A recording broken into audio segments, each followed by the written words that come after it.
I have Dr. Christine here with me. We are going to be jumping right in. This is going to be a shorter conversation this evening, but just obviously with Valentine's week upon us, I think these are meaningful conversations just because so many people are now looking to breath work, to mindfulness, to even spending more time in nature. And I think these are all really meaningful things. But what are we really doing? What's happening underneath the hood a little bit. So I think we'll just kind of start there. Hello. Hello, thank you for having me this evening. Hello, everyone. And yeah, so I think we'll just kind of start with, what is heart coherence and, how does heart rate variability, blood pressure, and just our even brainwave states, how do those all kind of play into what heart coherence really is? Yeah, absolutely. So I think one of the things to focus on is the concept of what is coherence, right? Coherence is the idea of frequencies kind of all being in agreement with one another and complementary. So the concept of like a symphony versus multiple instruments playing music at the same time, but not necessarily playing together. I think that's a really good way to think of it. So if you think of each piece of your body as an instrument, right? We have our heart, we have our cardiovascular system, which is like our blood vessels, our blood pressure, our hormones, and then also our brain waves. And it's like those are all kind of each their own instrument. And if they're all playing out of sync, it's going to create kind of this cacophony of sound or like this static that's going on in the body. Versus if we can start to get them all in tune with one another, then it's a much more pleasant and productive type of frequency to work with. So when we're talking about heart coherence, it's the concept of the heart, our heart rate variability, which is like your heart's ability to adapt to your environment and adapt to stress in synchronization with your brain waves. And what are your brain waves doing? Because a lot of us tend to operate in what's called like a beta state, which is where, think of it as like when you're kind of preparing to take an exam, that kind of state where you're like a little bit activated but you're not quite calm, but also you need that activation to operate in our daily lives. Like we move really quickly, we drive 60 miles an hour on the highway, we have work projects coming up, we have to get things done. But then when we start to either kind of come down in the evening or like first thing when we wake up in the morning, we're in more of an alpha state, and that's like a calmer, slower brainwave state. So when we're in heart coherence, we usually kind of drop out of that like get stuff done beta state, and we drop more into a calmer, creative type of state. So when we're in alpha state, this is when we're in our most creative state, when we can do art, when we're in a type of flow state, a type of meditative state. So if we can ask the brain and the heart to start communicating with each other, simply, you can even do it as simply as like focusing on it, right? If you focus on your heart and you focus on your breath and the breath coming in and out of the heart, we even start to bring ourselves into this state, which is why just breath work can be one of the simplest ways to enter a heart coherent state. But there's a lot of different ways to emphasize it as well. And as we start to do this, then our cardiovascular system, our blood pressure catches up because it's not separate from the heart. And as we do this, our hormones start to regulate, our immune system starts to regulate. And this has been shown by studies by the Heart Math Institute, Dr. Joe Dispenza, all of those things. So as we practice this, it's like a muscle, it gets stronger. Hmm. Uh, I love that because, some of the things that we work with at the Denver Zen Den is actually looking at the brain waves and if we are slowing them down, really what is that space? And, intuition is one of those things. And then also compassion and empathy because we're also, I think, seeing, more of the connection, not just the quick monkey mind reactions to somebody, cutting you off or these different things that happen on a daily basis. And I mean, and these get more micro, especially in relationships where we don't notice that there's these patterns of how we show up. And so I think that this obviously has such a relevancy for what we're doing with our body and our overall health, but also with our communication and some other things that we'll kind of get into.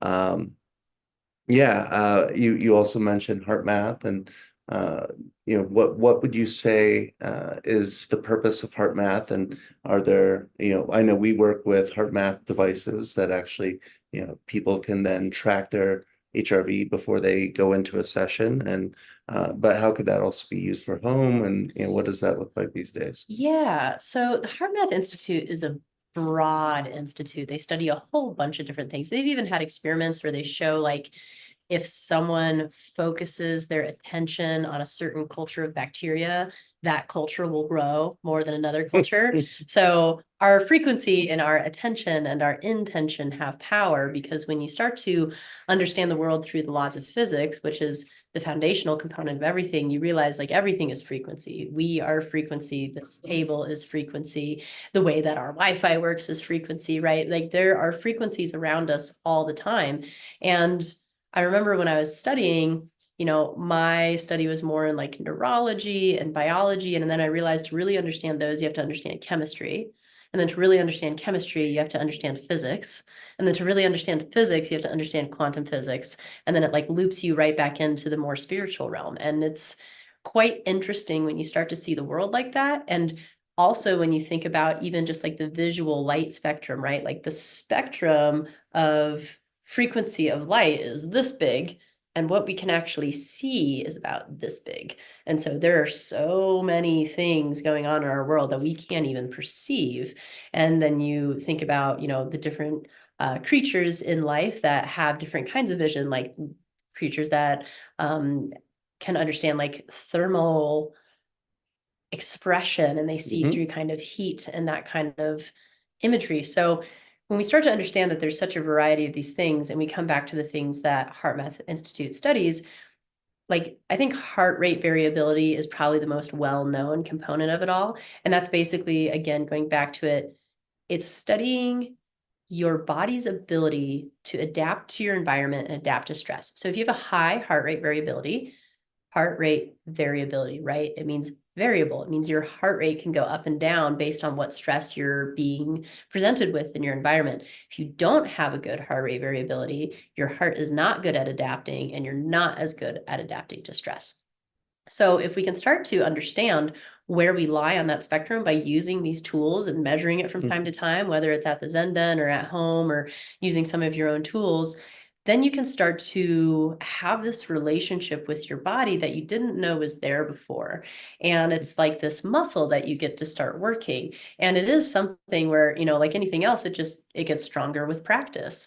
And so if we can start practicing it more and truly understanding when we are in a state of good heart rate variability or when we're in a state of good adaptability, then you can start to apply that more to your life, or you can understand why you're not good at adapting to stress. And maybe it's because you have a low heart rate variability, because you're operating in that beta brainwave state where you're preparing for the exam, but you don't even know it because you've been in that state for 20 years. Mhm. So if you can come and do an experience like the Zen Den provides, this is actually what got me out of research and into body work, was these kinds of concepts, is that you can be in that state where you don't even know that you're stressed out, but then you finally have an experience that through sensation brings your brain out of a beta state and into an alpha state outside of sleep, like when you're in a conscious state. And then all of a sudden you kind of come back to your normal awareness. You go, oh my gosh, I like didn't even realize that I was in another state.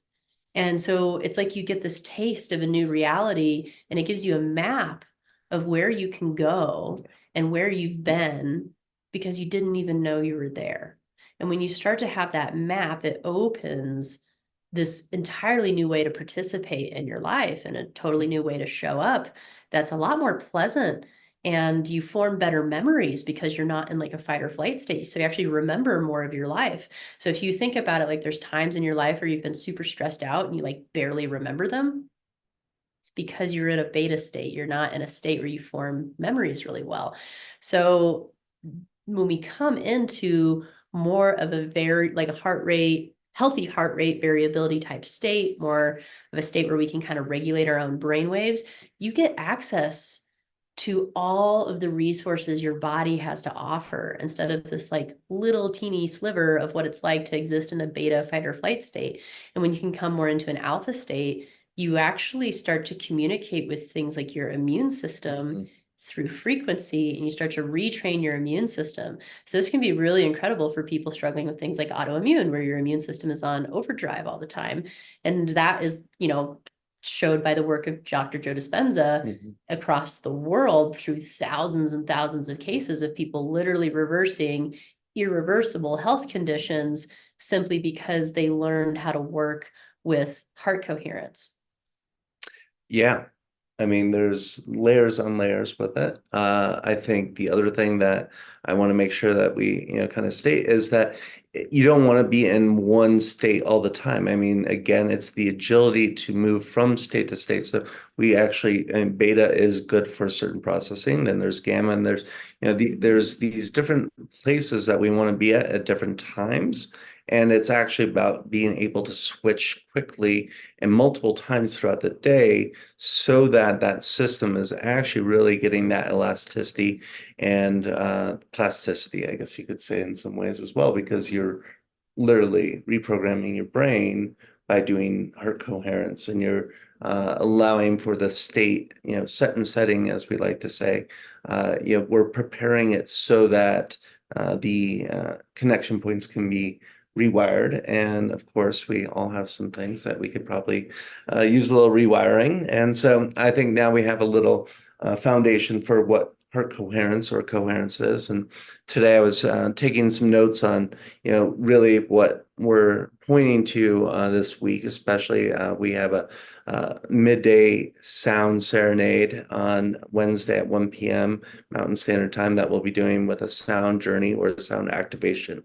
It'll be just kind of a nice little post lunch or even lunchtime thing to kind of get a reset during the day. And then we do have an event on Friday evening at the Archipelago Wellness Mansion up in the attic. And yeah, but the themes are really coherence, love, and emotional wellness. And, thinking of that, there's actually an interstitialness that each of them kind of specifically has. And how does that show up in our life? And, thinking about heart coherence and love, that's really where we have the deeper emotional kind of connections. That's where we have compassion. That's where we're developing appreciation. That's when, getting into the coherent state that, Dr. Christine just spoke of, that's where we can really start to utilize those states, because it's one thing to get to them and it's like, well, what are we doing? And I think the more that we recognize the benefit of doing these, the more that hopefully we're empowered to actually then do these exercises or routines in a more habitual way. But going back to the interstitialness, then we have looking at heart coherence and then emotional wellness. That's more actually feeling stable. Like that's about clarity. There's more of that positivity feeling when you really have your emotional well-being and your heart coherent in a place that they're co-regulated and synchronizing. And then the final connections are then you have love and emotional wellness. And then that's kind of more of our state of belonging. And, that's where we feel purpose. That's where we feel even actually more resilience. That's where we can kind of dig in. And, I think that quite often I used to think of heart coherence as just like, oh, I feel love for this person. And I didn't realize what a tool that can be with just, again, being in nature and getting activated by nature in that way, or things like that, that really allow for, I think, the purity of that value to actually be expressed in multiple ways, not just, in the intimate ways. Can I get nerdy and sciencey for a sec? Okay, cool. So for all of my left brainers out there, all my science people, I feel you. So let's talk about this in a way where we kind of blend the two. So when we're talking about this state, like being in a state of love, right? We come back to the idea of frequency, and love is known as the emotion that oscillates at one of the highest frequencies, whereas things like fear and guilt and shame and disgust oscillate at the lowest frequencies. When we're in a low frequency, we are closer to the concept of matter, right? Matter in our environment oscillates at a low frequency, versus when we're at a higher frequency, that tends to be more like energy and light waves and not matter. So if we're trying to do things like, say, manifest something in our lives, We want to be operating more in the energetic realm. So you're going to be able to manifest things in your life better when you are personally in a state of love and gratitude and oscillating at a frequency that resonates more with energy. And then you'll start pulling energy into your life that will then become tangible matter in your life. So that's kind of the concept of manifestation. Now, when we start to talk about things like chakras, this is where sometimes on the science side of things, I'll lose people. But let me give you anatomical evidence of why chakras exist and why this stuff works and why your biofield actually expands in a literal toroidal magnetic field when you start doing these things. So chakra is like spinning wheel of energy in the body, right? And when we're talking about the sense of safety and tribe, that's really like our root chakra. And so the root chakra, the emotion that blocks it is fear. So that like lower end emotion. But when we're thinking about our chakras, they are actually associated with what's called neural ganglia in our bodies. It's basically a bunch of neurons that come together in a little group and they operate together. That's a ganglia. So when you think about how a neuron works, it sends a charged particle in motion, right? We're sending ions in motion. That's how a neuron sends signals. What is a charged particle in motion except something very similar to a battery? We actually create a field, and that's how a battery works. So when we start sending charged particles in motion, we're creating this magnetic field. It's called a toroidal field. So we have one neuron sending a charged particle in motion, creating a toroidal field. Now, if we put a whole bunch of them together and they're all sending charged particles in motion, we're creating a bigger magnetic field. So then you start logically thinking that if every chakra is associated with a ganglia in our body, and we're sending all these charged particles in motion, then you are creating magnetic fields at the site of each chakra. And when you come to the heart, that one has the biggest magnetic field of all, even bigger than your brain. And so this is the type of stuff that the Heart Math Institute studies, is like how big can your heart field get? And it can actually go up to like 3 meters outside the body. And when you are in a state of heart coherence, your field gets bigger and broader. And then all of a sudden you can sense more around you because this is your biofield. So if you think about like when you're in a stressed out state, you're not going to be super aware of someone coming in the door of the room behind you. But when you're very calm, all of a sudden you get this like little energetic sense that someone else is in the room. That's your biofield sensing their biofield.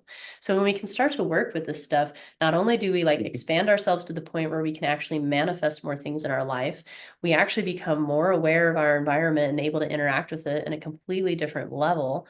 And when we're in nature, it amplifies everything that we're doing. So when we get to start playing with these things and understanding them as like not just esoteric concepts, but things that are quite tangible on a physics frequency level, that's really what we're doing and what we're talking about. It's frequency medicine. And Einstein said the future of medicine is frequency. And Tesla said, if you really want to understand the universe, study frequency. So I'm going to listen to the two guys that are like way smarter than anybody else. And I'm going to focus on understanding the world through frequency. I love that. And I think that there's a couple of things. I love starting to see, especially Western culture, find ways to, I think, kind of explain some of this mysticism and then still allowing for the novelty of not knowing. And that's one of the things that Dr. Joe Dispenza is very big about is, how to create space for awe. And there's things that it's not just about figuring it all out. It's about not knowing everything and being curious and really just being a part of these types of conversations. Yes, absolutely. And when you think about like Joe Dispenza's work and the concept of like being okay in the unknown, they're still trying to understand how this stuff works because they're doing all of these studies that are like backed by the University of San Diego Medical Institute. And it's amazing because they're watching these people heal. They're watching people who have never meditated before in their life, changing nothing else in their life, nothing about their diet, nothing. Like literally their entire gut microbiome shifts from meditating regularly for a week. Mhm. So not only are you changing your frequency, you're changing your cellular structure. And if you think about when you're in a beta state versus kind of like an alpha state, right? So kind of that fight or flight state versus more like a calm creative state. When we're in that fight or flight state, our cells actually can enter something called a cellular danger response. And they get stiff, like their membranes stiffen up. It's a protective state. So they don't absorb nutrients as well. So like when I'm working with patients, if I have somebody come in and I can tell that they're in more of like a beta brainwave state, I'm not going to start that person with nutrients because they can't even absorb them correctly. I'm going to start that person with nervous system work, or I'm going to refer them over to the Zen Den to go help their nervous system get into a state where they can actually interact with the world in a more productive way. And so when we study like stuff with Joe Dispenza and what he's doing, they're still coming to understand it. But these people are essentially sitting in a space of the unknown and just sitting with nothingness, forgetting that they exist, forgetting their identity, forgetting their illness, forgetting their problems, forgetting their worries. And they're just existing in this state of peace and unconditional love. And it's not love towards themselves, it's not love towards somebody else, it's just the frequency of love. And that's what takes practice, is discovering what that is. Because if you haven't experienced that in your life in 3 to 4 decades, you've forgotten it. But we all know what it is. It's like, it's what we were when we were a child, and we're just, like sitting in happy baby pose and just like enjoying the world and being intrigued by it. So if we can come back to those states where it's just like, what does it feel like to experience pure gratitude without something that I'm feeling gratitude for? Mhm. Like, what's the experience of the emotion itself? What's the experience of the emotion of love itself without having to love an outside source? And that is the practice of like feeling these frequencies and understanding what they feel like in your body, because the feeling of them is significantly more important than the understanding of them. But there's like a blend of like, you have to understand them a little bit to be able to experience the feeling. But once you understand the feeling, then it becomes an exploration of expanding that and really what it feels like as it's coursing through your cells. And I think that's where I have a big appreciation for what the Zen Den is doing, is because not only do they provide you this experience, but they're really good at providing the ceremony around it and the intention that goes with it. And when you go in with an intention, even to like plant medicine, anything like that, like if you look at all of our old cultures and where plant medicine actually comes from, there's always, Mhm. always ceremony involved. And I think ceremony is about 95% of the medicine. And when you have this ceremony and you're setting your intention, that is the frequency, that is the energy. You're choosing the frequency that you want to have. And I, work with a variety of emotional clearing modalities as well. And the way that these work is you have to select the frequency and the intention that you want to have. You have to select the emotion that you want to experience. And then you're basically using neurological imprinting to imprint it into the brain and the body. But you have to select what it is first. So when you do this intention, and then you have a sensory experience that imbues it into your body and your neurology, that's where the power comes from. Well, you dipped into our next conversation around, what our strategies and rituals and intentions are definitely part of that. Again, I think these are things that we all enjoy, especially when we do include them on a regular basis. Yes, we can have our celebrations of the holidays and things like that. And those, of course, have some specialness, but I think the real sweetness of what the emotional well-being gets to really soak in is when it is on a very consistent basis. So the other thing though that really struck me is in working with more flow state people, athletes, professional leaders, those are the people that are looking for that high mindset state that they can, discover the new idea or solve the problems or see the shot and be, 3 steps ahead. But I also think that there's something with flow state that it's also about the connection with others, because we just had a 4-time world champion, cowboy, Tough Cooper, came in and before his finals here at the Denver Stockyard, and he just couldn't stop talking about how his coherence from using things, vibration, light, sound, music that he listens to, how that puts him in state so he can really connect with his horse. And the beautiful thing about that is that a horse, isn't I've actually done some equine therapy and the horse's ear will perk up as the horse is moving around the arena, if it's tracking you, if you are in that pure state of love or that pure state, when you're trying to command it and push it, it actually then stops paying attention. And I've seen some pretty funny things from that in leadership trainings. So I think these parts that might have been viewed as kind of the woo-woo or things that we didn't need to actually think about because they weren't actually taking us and paying the bills and maximizing and really producing results. This is a time that we're actually seeing that if we don't do these things, we will actually not be successful in the ways that we hope to be. And we'll also miss out on so many of the good things that are happening because we're so stressed out. Our memories aren't working, all the things that you also just pointed to. So, Well, and like I know for myself, if I am not meditating, which like, let's be real, we're all human. I've had a great meditation practice for months and then I completely fall out of it and totally forget about it. And but I notice my brain, just from my life, tends to autopilot to a state of overwhelm. That's my brain's default state. And it's something that I've been recognizing more and more in my life, where it's like I can have literally nothing change in my life, and then all of a sudden something will trigger my nervous system, and I can go from feeling really, really good about everything going on in my life. Nothing has changed except my nervous system. And then all of a sudden I feel like I'm a complete mess and my business is a mess and my life is a mess. And that's just like my nervous system's perception of things.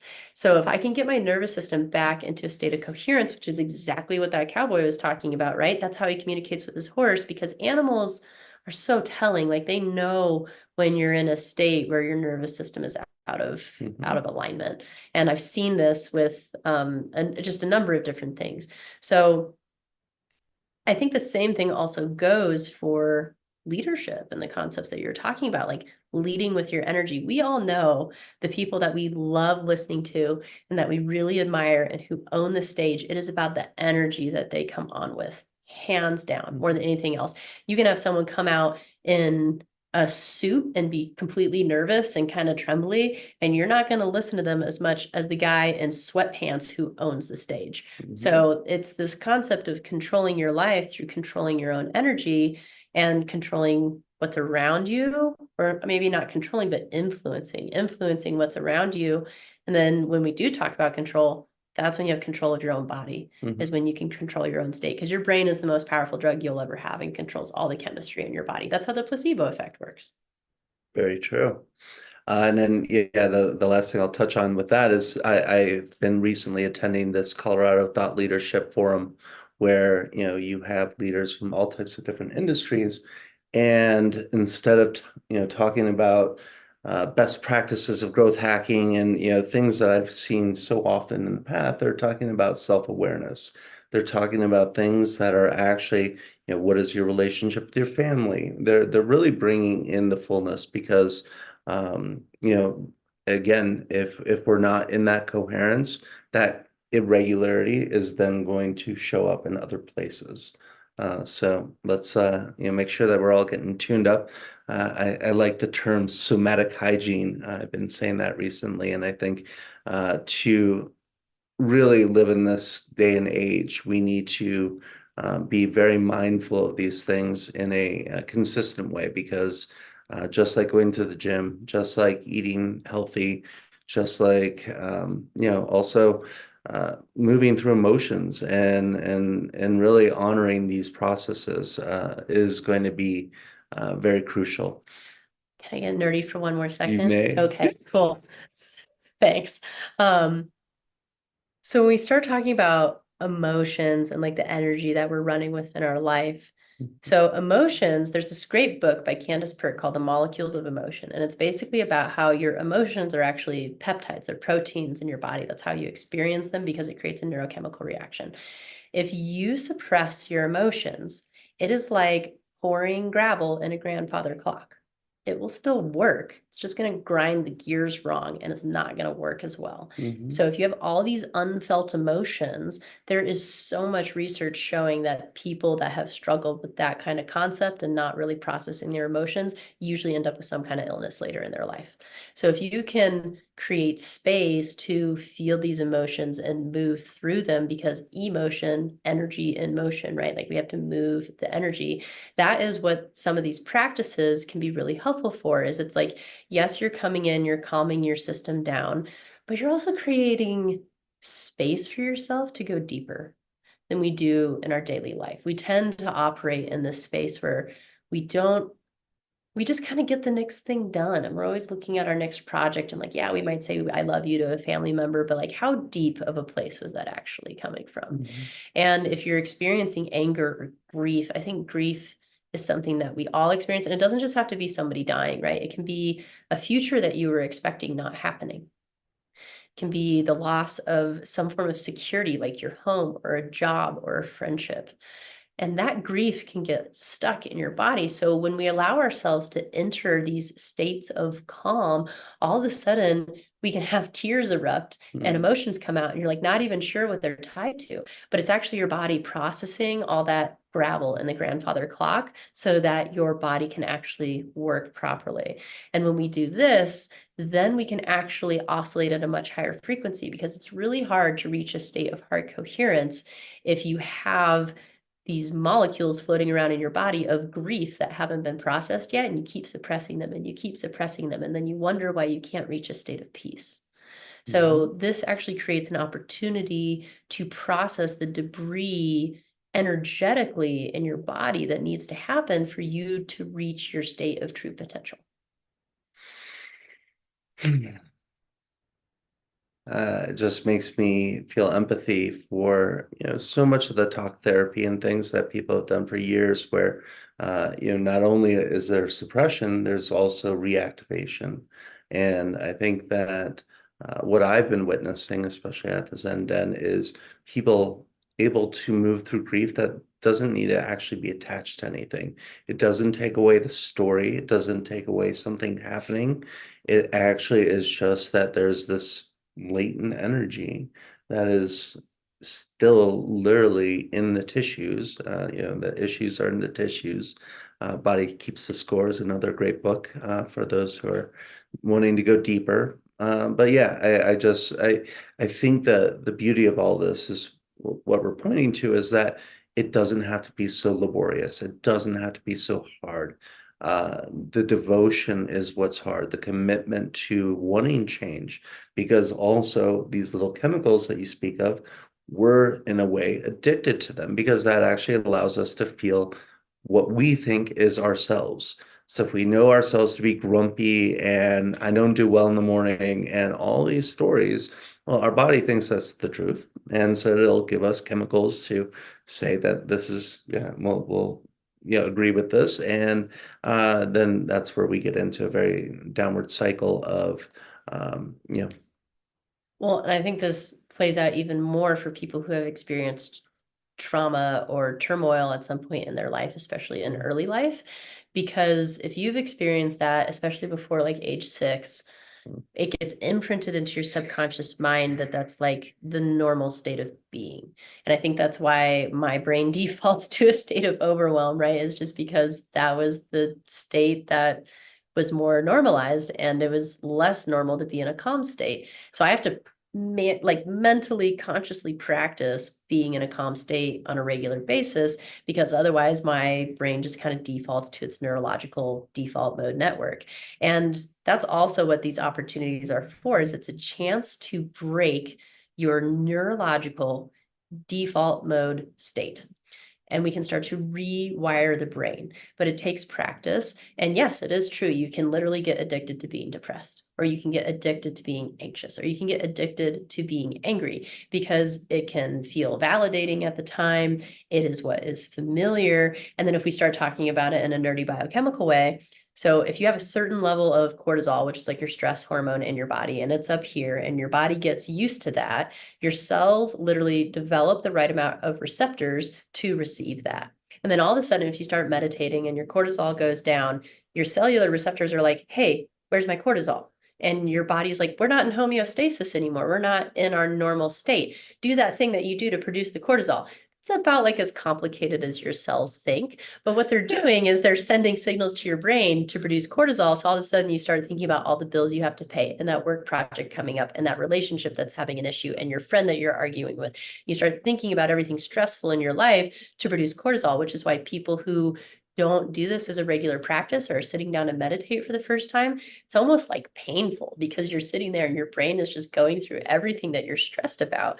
But the idea is it's an exercise. So you get pulled away, you start thinking about stress, and you go, no, come back to heart coherence. And then you start thinking about stress, and you go, come back to heart coherence. You start thinking about this, and you come back to heart coherence.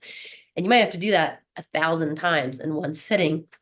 But the whole idea is that you are starting to train this muscle that it is okay. And then when your body experiences that enough, where your cortisol is not at that high level, your cellular receptors adapt. They go, oh, okay, so we want a new state of cortisol. Got it. I'm going to suck in these receptors so that we only have this many to receive cortisol. So your cells literally change. But that is like why you literally have a biochemical addiction to your own stress state, is because you cellularly go through a physical withdrawal to your own emotions, right?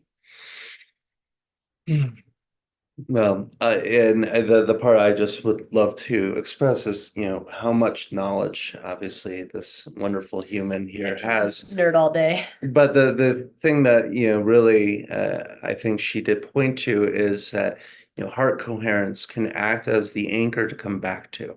It can come back to this focal point. So whether it is all these different things that we're talking about, and the reason we're talking about them is because heart coherence isn't just, taking the test and seeing where you're at, or, looking at your Apple Watch or your Fitbit, these new bio trackers that really do provide value. But if we're not actually using the data, then, I need a higher score. That actually isn't really how you should be viewing it. And I think that we need to empower people through education. And, this brings us to the next part of where can we actually start doing this with partners?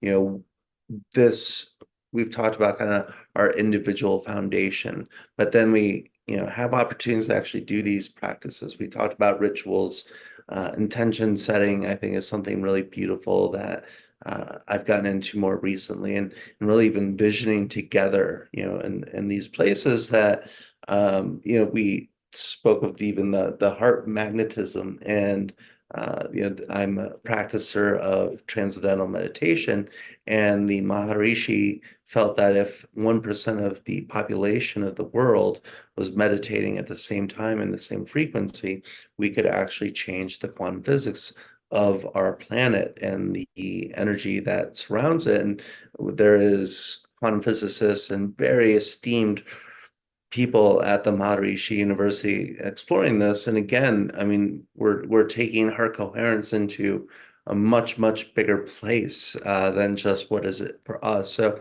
going back a little bit more small, how do we do that with partners? And yeah, just curious what your own background or your background of clients has been. Sure. So I thought of a couple different things when you said partners. So yeah, I do this with clients all the time. And I'll tell you, so I do this technique that is for releasing trauma. It's a physical based technique. That's the one that got me out of research and into body work, because I had all this anxiety in my body and no one talked to me about my diet or meditation or yoga or any of those things. And just, went the conventional route. They tried all the chemistry, didn't work. And then I went to this person that basically did this like physical technique where they used touch to stimulate the brain in a certain way where it goes into that alpha state, and it's like rebooting a computer. And I was so amazed that I ended up going into body work because I wanted to be able to work on people, and then just picked the degree that let me do all the things that I wanted to do, because there's not a degree in holistic wellness practitioner, but that's really what I wanted to do. And when I do this technique on people, if I'm distracted and I'm thinking about my own life and I'm like thinking about my next patient, I'm thinking about the errands that I need to run, it doesn't work as well. Mm-hmm. So the best results that I get when I do this technique are when I sit in a state of meditation while I'm doing this touch technique on this other person. I've literally had people tell me that, like, when I do that state, when I'm in that state well the whole time, they've told me that they get like tingles in their body. Mm-hmm. So, it's this concept of energy workers. They've even, like, energy workers who do it really well, they've measured the frequencies in their hands, and their hands literally put out the same hertz frequency as an ultrasound machine. So when a healer is truly in that kind of state, you are literally emitting that frequency. Now, let's think about, because you mentioned partners and we're talking about, Valentine's Day and things coming up. Imagine if you had a chance to communicate with your partner where you're both in a state of heart coherence versus in a state of being in slight beta. The conversation you're going to have and the level of communication you're going to have and the words you're going to choose are going to be exceptionally different. And so if we can start to practice these states, not only for ourselves, but with and for the people around us, you actually start to regulate other people. Mm-hmm. So even if you just practice this by yourself and you go back to your family, because come on, like, we all have our family stuff. What do they say? Like, if you think you're enlightened, go hang out with your family. Yeah. Yeah. So we all have our family stuff. But if you start regulating yourself and then you go around other people who are dysregulated, your state of regulation, if you can maintain it, will literally start to regulate other people around you. Yeah. And I think that then that also couples with the cadence, things like coherent listening and acts of appreciation and really even just reflection and appreciation. I've liked getting into that before a meal when I do that with somebody else and just sharing what our gratitude is for world and for each other brings that coherence right online through that connection.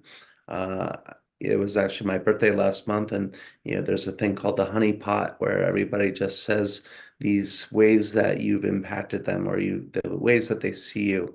And so, I love that we can also be playful and remember that we're all in this together. And so when we can build these practices and these skills and these aptitudes in some ways on our own, but it's also in the exercising of them that allows us, I think, to refine and to imprint. And yeah, it makes me excited to see what the future is, especially now that science technology is meeting the ancient wisdom that has been around for so long. And I think that the trust that is starting to happen, especially post-pandemic, we see that there's a need, and we see that loneliness and isolation and these things have very, very deleterious effects. So I'm gonna just mention if any questions, please put them in the chat.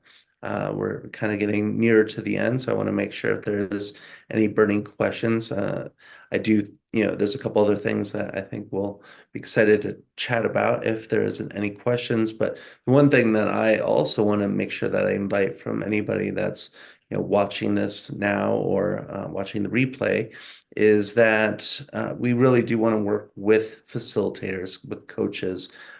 This isn't something that as these, I think, kind of advocates for others, we need to also be resourced and not have to do this all alone.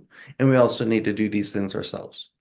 Just like Dr. Christine said, how much more powerful your business and your gift and your offerings can be when you're doing these things and really the right relationship of making sure it's from top down and you're not just I know a lot of teachers that have gotten out of the pattern of doing their own stuff because they're just trying to get by, and I think we need to also kind of start working together. And so that's something that the Denver Zen Den, we want to make it accessible for especially people that don't, maybe the coaches and the facilitators that are looking for that extra add-on to give them a little bit of thought leadership, a little bit of something unique, working with these tools that we're talking about, and especially working in I think, coherent I think, narrative that the client feels so that they're actually getting care from multiple different people with the same energy and the same coherent messaging. It really, again, going back to trust, we can't just keep sending people from one place to the next, and that there's no webbing and interstitialness. So that's something that we hope to bring. And Dr. Christine is also great at doing talks and also, of course, doing things with the body. And yeah, let's just speak a little bit more of what's ahead for you this year and how are these things kind of weaving in your world? Yeah. The one other thing that I will mention that the brain and the body love are novelty. Mm, They love new experiences. So even if you have wonderful practices in your life that allow you to reach these states and have heart coherence and stuff, like I have a ton of practices in my life, I still like going to the Zen Den because each time it's a slightly different experience. And each time you have different intentions that you're going with. And again, it's making time to create that spaciousness for yourself where you can access the depth that we all have, but we don't always make time for in today's world. And if you can go and have some kind of new experience, you can weave that back into the practices that you have mm. and make them more powerful simply by having something new. And I know that, like, even though I've done a lot of different kinds of meditation and different things, I still like going to different meditation retreats because every time I go, I have some kind of new internal experience that I call upon later during other times in my life. And so I just wanted to throw that in there. Transformation without the travel. You heard it here first. Yes, yes, because let's be real, not everybody has time to go fly to another country for a week, and we have families and things that we have to do. So sometimes being able to have like a little home retreat, like we're talking about, it's still the way that you can create that depth and you can go back to your family like you just got back from a mini retreat, and you can bring that energy with you, which I think is great because you went and created a novel experience for yourself, which is why those retreats are often beneficial. Is it's breaking pattern, it's interrupting the default mode network, it's creating a new experience, and it's bringing back different energy. So for myself, the way that this plays out is like, I know you and I have been working on some cool coursework that we want to bring together, and I've been kind of redesigning the way that I present it for people because I spend most of my time asking people what they need, because I think a lot of people design stuff that they're passionate about, they don't always ask the public what they need. And so I've talked to thousands of you guys online and just asking what people need. And it's usually about understanding how the body works and understanding the different modalities that we can use. Because we're all told to meditate and do breath work and cold plunge and all these things.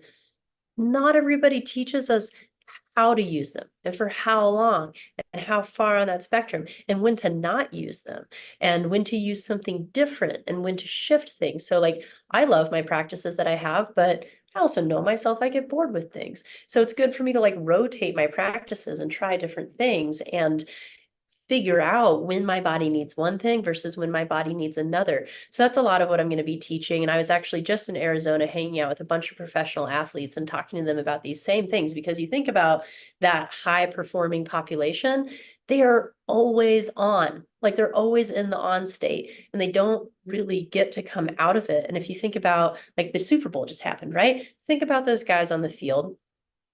They are basically in a state of battle. Like internally, their cells, their body is perceiving it like they're in the Battle of Troy.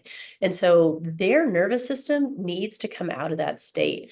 And when we go to like the variability, kind of bringing it full circle that we were talking about, like we were talking about getting cut off in traffic. I want my body to respond with beta Yeah. when I get cut off in traffic so that I don't hit that person. But I also want to be able to come right back out of beta and into a state that's calm for myself and being able to move between those.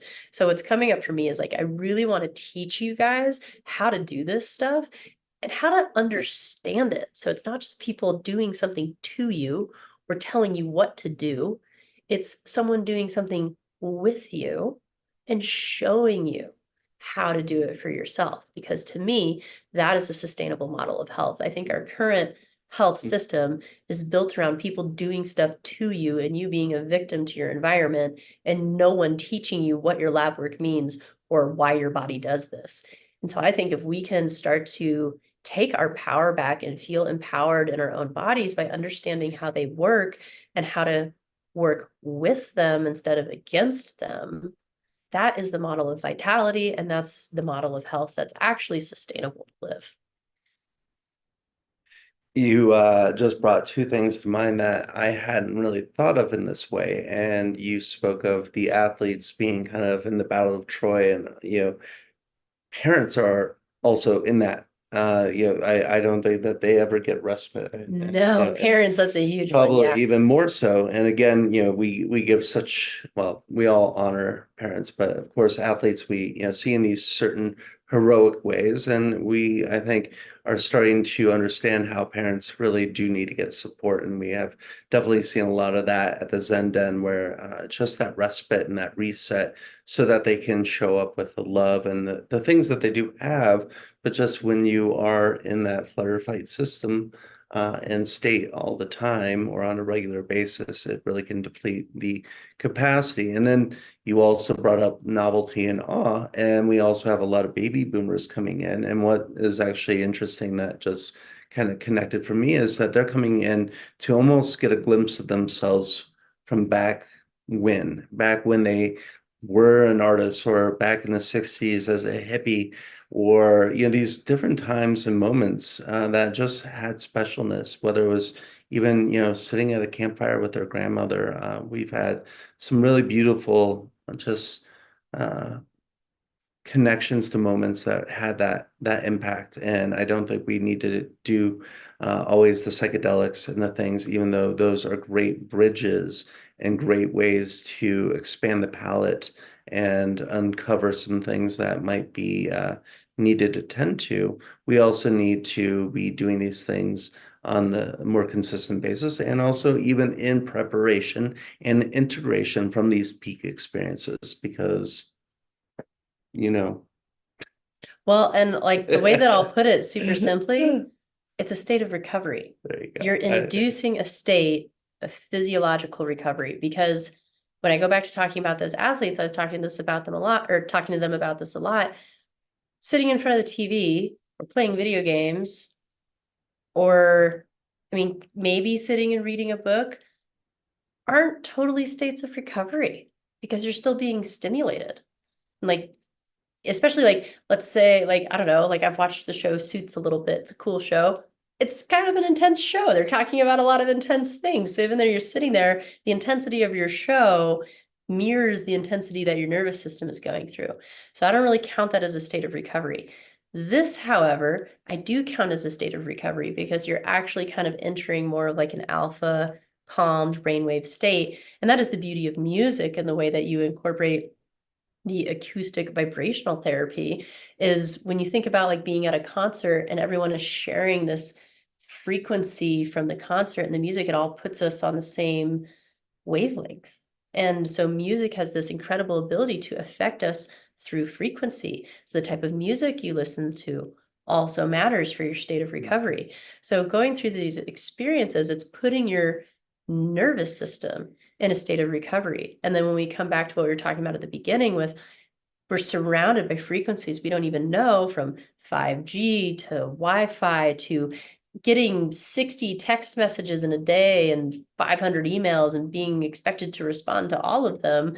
Like that's actually a pretty stressful thing. And, I noticed I was out in the wilderness once and I was kind of like lost in the wilderness and running out of water. And I realized I was like less stressed out about that than I was about not answering my 400 work emails. And that was a big realization for me. And so when we realize that we have so much more going on in our world than we used to, sometimes we need help now entering a state of recovery. Like sometimes you can do it on your own in meditation, but if you're out of practice or it's something that's new for you and it's not familiar, this is a way to build that roadmap so that you can understand where you're trying to go and you can experience the feelings first so that you can remember them later to return to the same state. Yeah, that definitely lands. And my final thing that I'll just put here is, is remembering that forgiveness is also part of creating coherence. Huge part. I think that quite often we want everything to be good and activated and joyous and these things, and we really need to also recognize that unconditional support and these more intimate ways of showing up for the people we care about is uh, something we need to be paying attention to. And especially, I'm very grateful for men's work and some things in my life that have brought that closer to me and friendships like yours. And uh, any final thoughts from you? When we enter this state of recovery, we are a better parent, a better partner, a better friend, and just better in our lives overall because we're coming from a state of having a pitcher that's full instead of pouring from something that's empty. Well, thanks everybody for joining tonight. I will be sending out some information that'll also have Dr. Christine's information if you want to look into what she's up to a little bit more. And as she said, we have some things in percolation right now that you'll be seeing here in the next couple months of where we can go deeper with her education and some of our tools. And the combination of them can be quite we'll put it off. They can be quite awful. Just powerful. It's fun to do these things together because I think one of the things that's missing from our world of healthcare is practitioners collaborating. Yeah. And so I want to collaborate more. And, even if I'm not the right practitioner for what you're looking for, I for sure know someone for you. So reach out with your questions and we'll help you find the right people because that's really what we want to do. We want to create community. I think the world is needing community more than ever right now. Yep. All right. Thanks everyone for sharing your Monday evening.